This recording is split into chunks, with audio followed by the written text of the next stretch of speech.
अब you even से औरंगजेब उनको भी ले आते हैं आप, तो फिर कैसे हुआ फिर कि सिर्फ विकास, औरंगजेब और विकास तो दूर तक उसका कोई रिश्ता नहीं है। हमारे विकास में औरंगजेब रोड़ा है। ये कैसे? मैं बता रहा हूँ, उनको मरे बड़े साल हो गए।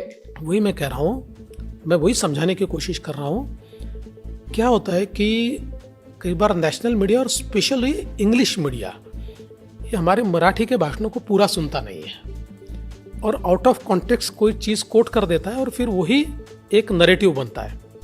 मैंने क्या कहा था कि देखिए, अचानक महाराष्ट्र में कुछ जिलों में औरंगजेब का स्टेटस रखना शुरू हो गया, उनके फोटो लगने शुरू हो गए, उनके फोटो लेकर प्रोसेशन निकलना शुरू हो गया। तो औरंगजेब तो कोई हमारे हीरो नहीं है और भारतीय मुसलमानों के भी हीरो नहीं है, उनके डिसेंडेंट्स भी यहाँ नहीं है। वो टर्किक मंगोल थे, तो टर्किक मंगोल तो हमारे यहाँ फैमिलीज कितनी निकलेगी पूरे देश में, तो ये तो कोई उनकी औलादे भी नहीं है। इतने सालों के बाद अचानक इतने लोग ये स्टेटस रखने लगे, तो मैंने कहा कि मेरे मन में ये शंका है कि औरंगजेब की इतनी औलादे कैसे पैदा हो गई, उनकी औलादे तो है नहीं। तो इसका मतलब ये है कि बाय डिजाइन कुछ लोग कम्युनल हार्मनी खराब करना चाहते हैं और वे लोग इस प्रकार की ये तस्वीरें लगा रहे हैं क्योंकि भारतीय मुसलमानों का और नेशनलिस्ट मुसलमानों का औरंगजेब हीरो नहीं हो सकता। ये मेरा पूरा स्टेटमेंट है। क्या गलत है बताइए? इसमें कोई गलत नहीं है। अब किसी ने उसमें से औरंगजेब की औलादे इतना ही निकाल दिया और कहा ये रिथोरिक में यूज कर रहा हूं। I never said it about मुसलमान। मैं मुस्लिमों के लिए थोड़ी मैंने औरंगजेब की औलादे, मैंने ये कहा कि भारतीय मुसलमानों का भी औरंगजेब, और महाराष्ट्र के अंदर हम कैसे सहन करेंगे? अरे भाई, हम उनसे लड़े, लाखों हिंदुओं को मार दिया उन्होंने, देश भर के मंदिर तोड़े। हमारे छत्रपति संभाजी महाराज को 11 दिन तड़पा तड़पा कर मारा है उन्होंने, केवल एक चीज के लिए कि आप धर्म बदलो। नहीं बदला संभाजी महाराज ने। तो ऐसे औरंगजेब के पोस्टर अगर कोई लगाएगा तो कैसे सहन किया जाएगा? तो ये डिजाइन है अचानक। अच्छा, इससे अगर समझ लीजिए कि हर साल लगते हैं, ऐसा नहीं हुआ। सरकार बदली और अचानक औरंगजेब के पोस्टर लगा रहे हैं, औरंगजेब जिंदाबाद के नारे लग रहे हैं। तो इसके पीछे कोई ना कोई तो डिजाइन है। मैंने उसको डिसाइफर किया, तो इसको एक रिथोरिक के रूप में लिया गया। मुझे ऐसा लगता है कि कॉन्टेक्स्ट में रखकर अगर इसको देखा जाए तो मैंने बिल्कुल सही बात कही। तो 2024 में भी यही बातें उठेंगी, टिप्पू सुल्तान, औरंगजेब, छत्रपति शिवाजी महाराज, हर जगह यही छत्रपति शिवाजी महाराज इनसेपरेबल है, क्योंकि हम जो सरकार चलाते हैं, हेगड़ेवर, वीर सावरकर, सारे यही नहीं देखिए, उनके नाम से हम सरकार चलाते हैं, छत्रपति शिवाजी महाराज के नाम से। और सावरकर या हेडगेवार हम नहीं लाते। हम तो थोड़ी, जब राहुल गांधी एक नासमझ व्यक्ति की तरह आकर वीर सावरकर का अपमान करते हैं, मैं तो चैलेंज के साथ कहता हूं, अंडमान की जिस काल कोठरी में वीर सावरकर 11-12 साल रहे, एक रात बिताकर दिखाए।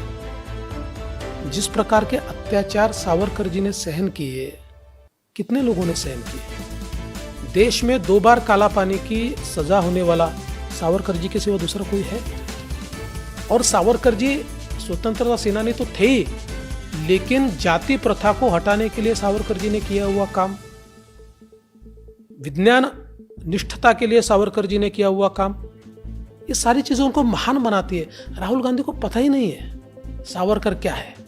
ये तो कोई पढ़ा देता है, कोई लिखा देता है, और ये आकर यहां पर बोलते। ठीक है, कांग्रेस ने हमेशा स्वतंत्रवीर सावरकर और सुभाष चंद्र बोस, ये दोनों को नीचा दिखाने की कोशिश की है, क्योंकि सुभाष चंद्र बोस भी एक ऐसा व्यक्तिमत्व था कि शायद उनके सामने कांग्रेस के कई बड़े नेता बौने लगते। तो ऐसी चीजें अगर वो कहेंगे, हम क्यों सुनेंगे? तो यू थिंक कि उद्धव जी या शरद पवार जी ने राहुल गांधी को समझाया नहीं होगा वीर सावरकर के बारे में? अगर मुझे बताइए, अगर उन्होंने समझाया तो फिर वापस क्यों बोला, और फिर उसके बाद वापस क्यों बोला, और उसके बाद वापस क्यों बोला? और कांग्रेस एक पत्रिका निकालती है, एक उनका मैगजीन निकलता है, उस मैगजीन में वो छापते हैं कि सावरकर ने बलात्कार किया था, सावरकर होमोसेक्सुअल थे, इस स्तर पर जाकर ये कैसे टॉलरेट होगा? नहीं हो सकता है।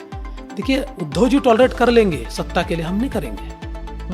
कर्नाटका में सावरकर का वो चैप्टर भी निकाल दिया है जो ये राहुल गांधी करवा रहे हैं, वो कर रहे हैं, उनके लोग कर रहे हैं। मैंने बहुत साफ शब्दों में कहा, आप सावरकर का चैप्टर निकाल सकते हो, देशवासियों के दिल से सावरकर को नहीं निकाला जा सकता, महाराष्ट्र के लोगों के दिल से सावरकर को नहीं निकाला जा सकता।